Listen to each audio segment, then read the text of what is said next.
جنة معادة المسلمين. أشهد أن لا إله إلا الله وحده لا شريك له وأشهد أن محمدا عبده ورسوله لا نبي بعده. اللهم صل وسلم وبارك وعظم على هذا النبي الكريم سيدنا وحبيبنا وشفيعنا ومولانا نبينا محمد وعلى آله وأصحابه والتابعين لهم بإحسان إلى يوم الدين. أما بعد. Jamaah yang dirahmati Allah, alhamdulillah, tentu saja kita menyelesaikan puasa kita dan Allah masih berikan nikmat kepada kita semua sehingga kita bisa bertemu kembali dengan bulan yang begitu kita nanti, yaitu bulan Ramadan. Ya, mudah-mudahan semua amal ibadah kita di bulan Ramadan ini senantiasa diterima Allah Subhanahu wa taala. Dalam kesempatan mumpung masih awal, ada beberapa hal yang ingin saya ingatkan, khususnya buat kita yang sedang menjalankan ibadah dalam bulan Ramadan. Harus kita akui bahwasanya di dalam bulan Ramadan ini ada batasan-batasan yang Allah berikan kepada kita. Terkhusus yang sudah kita paham, yakni batasan untuk makan dan minum. Yang notabene pembatasan ini enggak sedikit membuat umat Islam yang kemudian enggak senang. Karena biasanya begitu masuk bulan Ramadan ada aja umat Islam yang tutup, pakai puasa lagi, nggak bisa makan siang lagi. Padahal ketika kita tidak suka dengan datangnya bulan Ramadan, jadi yang suka disampaikan adalah mereka yang senang, gembira, bahagia dengan datangnya bulan Ramadan. Berfariha bidukhul Ramadan, itu semua sudah paham. Barang siapa yang bangga, senang dengan datangnya bulan Ramadan, maka diharapkan jasadnya atas api neraka. Tapi yang kita lupa, ada juga hukuman umat yang gak senang dengan datangnya bulan Ramadan. Al-Imam Ibnu Hajar beliau mengatakan, barang siapa yang gak demen, bahasa kita mungkin ngegerutuan dengan datangnya bulan Ramadan, termasuk dalam bilangan mendapatkan dosa yang begitu besar kepada Allah, yakni mereka yang tidak senang dengan datangnya bulan suci Ramadan. Jadi mumpung masih di awal nih, mumpung masih di awal kita puasa, kalau ada yang punya perasaan gak suka dengan masuknya bulan Ramadan, hilangin perasaan itu, tobat kita kepada Allah, supaya jangan sampai kita dapat dosa, entah apapun alasannya, ya. Entah mungkin kerjaan terganggu, atau yang usaha dagang segala macam juga terganggu. Bahkan yang aneh di Indonesia ini, umat Islam ketika diajak untuk baik, banyak yang nggak mau. Kenapa saya bilang demikian? Satu contoh sederhana. Kita ini pasti banyak yang jadi pedagang, sudah. Dia mau dagang makanan, kayak apa? Belakangan ada diminta khususnya kepada para pedagang, khususnya lagi pedagang makanan, untuk tidak menjajakan makanannya selama dalam waktu berpuasa. Tujuannya baik. Yang kadang kita lupa bahwasanya di dalam satu perbuatan maksiat itu yang dosa bukan cuma yang maksiat. Yang menyangkut dengan itu kebagian dosanya. Yang nyiapin tempat, yang setuju dan sebagainya, itu pun bagian dosa. Artinya puasa ini nggak menutup rezeki kita, cuma diminta untuk bedain saja yang bukannya.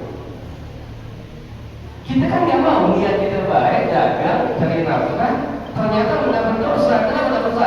Sebab kita buka sehingga ada umat Islam yang sampai tega makan pagi-pagi di tempat kita punya usaha. Ya. Satu. Yang kedua yang saya minta dalam bulan Ramadan ini, mengingat sudah banyaknya umat Islam yang tidak bisa menghormati ibadahnya, saya Saya harap kepada antum semua jangan sampai kita termasuk yang ada di dalamnya. Ya, saya ingatkan lagi, sebetulnya saya ini kita semuanya bisa. Nggak mesti hafiz, nggak mesti ustaz, antum bisa. Bisa buat apa? Bisa buat ingetin. Siapa yang kita ingetin? Mereka yang nggak puasa kemudian makan siang-siang tempat terbuka. Tak bisa. Habis kalau non muslim gimana? Apalagi non muslim. Kita bisa buat ingetin. Bang, ente mau makan silahkan. Meskipun ente non muslim nggak punya panggilan puasa, tapi kalau makan tolong makan di tempat tertutup. Kita sebenarnya bisa kayak gini. Tapi kenapa jadi nggak bisa?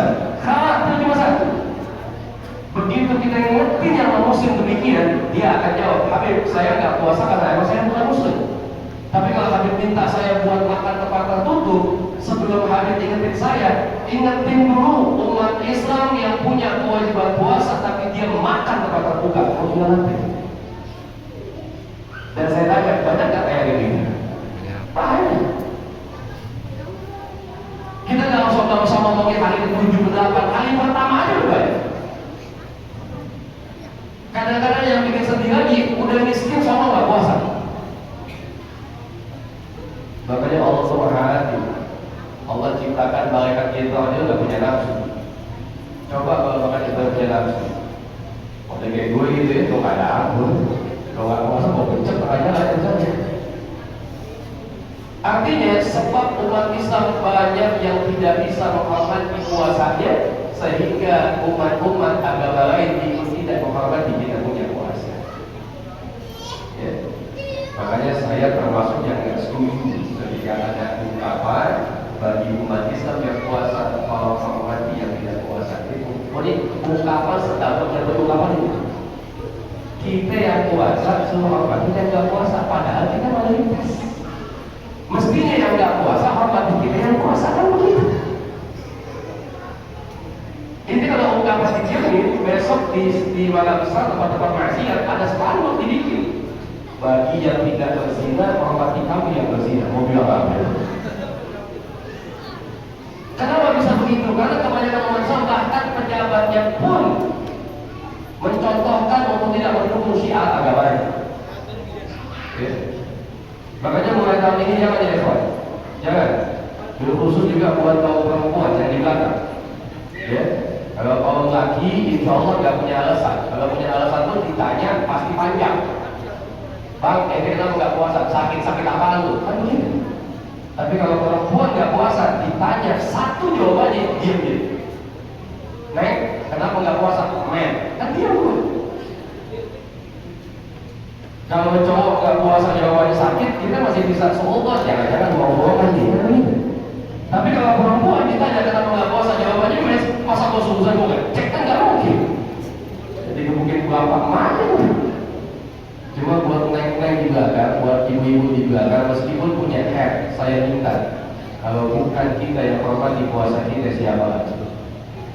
Jadi ibu meskipun mes tadi mau makan, coba makan tempat tertutup. Nggak enak dilihat bulan Ramadan pakai jilbab cakep makan nyablak itu kan? Ya. Jadi ini mumpung masih di awal kita punya bulan Ramadan. Makanya bulan Ramadan itu panggilannya ya ayyuhalladzina amanu. Allah nggak katakan ya ayyuhalladzina aslamu. Allah katakan hai orang yang beriman. Allah nggak mengatakan hai orang Islam, bukan. Kenapa? Karena banyak orang Islam tapi nggak beriman, betul? Tapi orang beriman sudah pasti Islam. Nah di saat ini kita menjalankan ibadah puasa kita kepada Allah. Ya.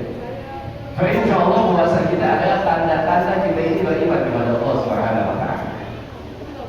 Tanda-tanda kita bertakwa kepada Allah Subhanahu Wa Taala. Karena puasa Allah jadikan tujuan cuma satu, yakni la'allakum. Allah jadikan puasa sebagai contoh buat kita, sebagai hasil buat kita agar kita jadi hamba Allah yang bertakwa. Tapi apa sih? Bapak, satu ketika gak punya duit, butuh solusinya itu tiba-tiba ada teman yang ngomong, kalau ente mau duit, ente berangkat malam ini ke Surabaya, berangkat aja nih. Berangkat, kenapa duit yang baik? Artinya solusi yang kita cari bahkan tidak akan suruh sama berangkat.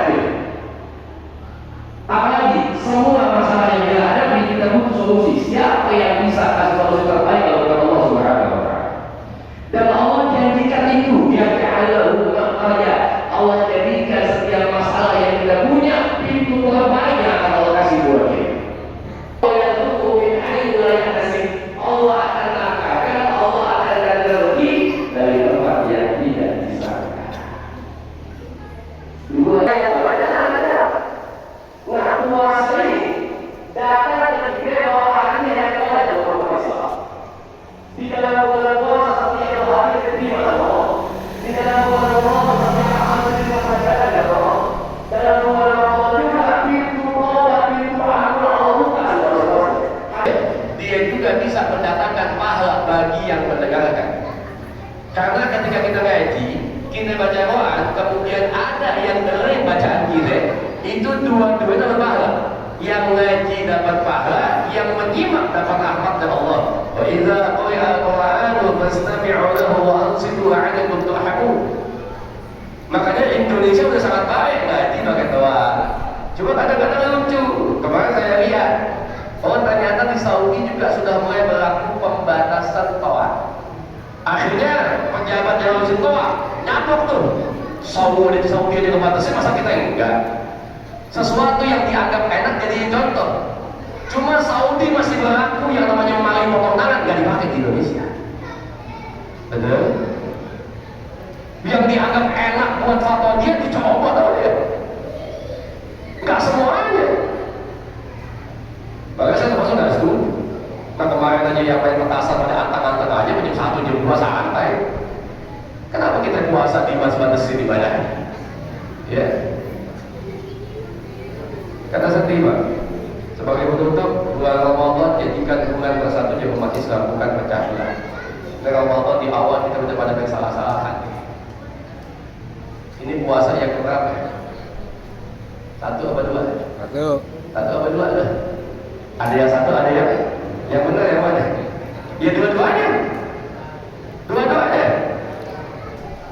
Kenapa dua-duanya? Karena dua-duanya ada dasar ilmunya. Yang berbeda cuma di dalam penetapan soal rupiah derajatnya. Dan dua-duanya ada saya mau disilakan aja. Jadi yang ikut puasa kemarin fokus terusin. Yang baru mulai puasa sekarang nggak apa-apa.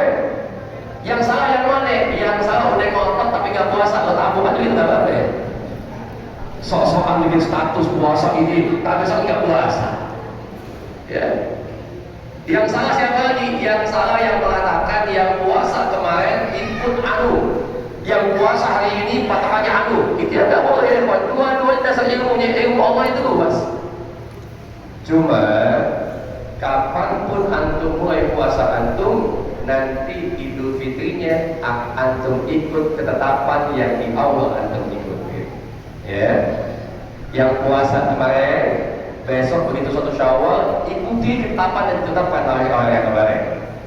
Karena penyakitnya efek samping puasa main balap-balapan, akhirnya anak muda ngambil simpel, gak mau ribut. Ditanya tuh puasa kapan, gue mah gak mau ribut. Yang gampang aja, gue puasa yang kedua, puasa yang belakangan, lebaran yang kedua. Kan kebanyakan kita begitu jadi. Ya, oke jangan jadi oke mudah-mudahan dengan kita puasa tahun ini Allah terima semua amal ibadah kita dan Allah jadikan kita semua adalah hamba-hamba yang senantiasa bertakwa kepada Allah Subhanahu wa taala. Ya, jadi pesan saya keduanya, jaga pahala puasanya dan teruskan syiar agama. Ya. Terusin. Yang mau terus. Di Mangga 2 Haji Fauzi kita bikin terus di sini. Habis tarawih ada terus sampai jam berapa?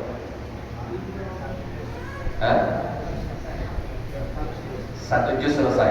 Satu juz itu berapa jam? 3/4 jam. Berarti kalau tarawih selesai jam 8:30, itu paling banter untuk jam 10 tadarus selesai. Betul? Dan itu masih nggak mengganggu. Bahkan manfaatnya banyak. Ada yang pernah tadarus sampai jam 3 pagi. Ada.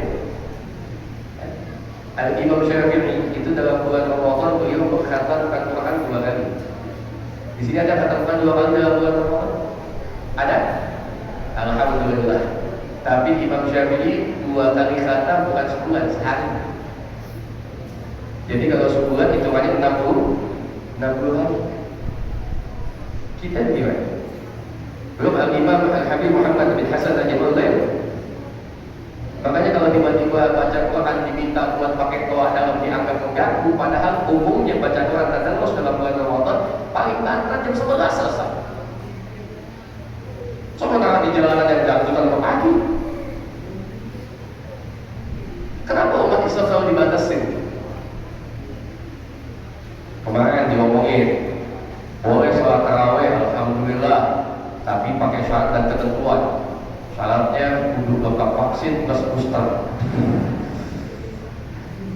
Yang ngomong bukan muslim lagi, bodohnya umat Islam itu. Kemarin mohon maaf, ada lomba motor GP, ya, nggak ada mesti pakai vaksin booster. Begitu mau tarawih dibatasin lagi, begitu mau mudik dibatasin lagi. Kenapa begitu? Karena umat Islam kebiasaan diatur diem, akhirnya begini. Kalau ini makin didiamkan ke depan bisa jadi lebih banyak pembatasan buat ibadahnya umat Islam. Saya tidak menentang vaksin, saya tidak menentang booster, saya hanya menanyakan di mana letak keadilannya. Kalau buat nonton balap motor nggak pakai booster, kenapa buat ibadah bisa pakai booster? Yang mau vaksin silahkan, yang mau booster silahkan. Cuma tanya di mana letak keadilannya. Ya, makanya kalau bukan kita siapa lagi? Jadilah antum semua pejuang-pejuang agamanya Allah Subhanahu wa taala. Yang mudah-mudahan dengan Ramadan Allah terima semua amal ibadah kita, Allah kabulkan hajat-hajat kita, Allah hapuskan semua dosa-dosa kita. Bukan cuma dosa kepada Allah, tapi juga dosa di antara kita sesama manusia. Yang insya Allah Allah terima kita punya ibadah, nanti kita bisa betul-betul merasakan nikmatnya ibadah kita kepada Allah, dan mudah-mudahan suatu saat nanti kita wafat dalam keadaan husnul khatimah. Assalamualaikum warahmatullahi wabarakatuh.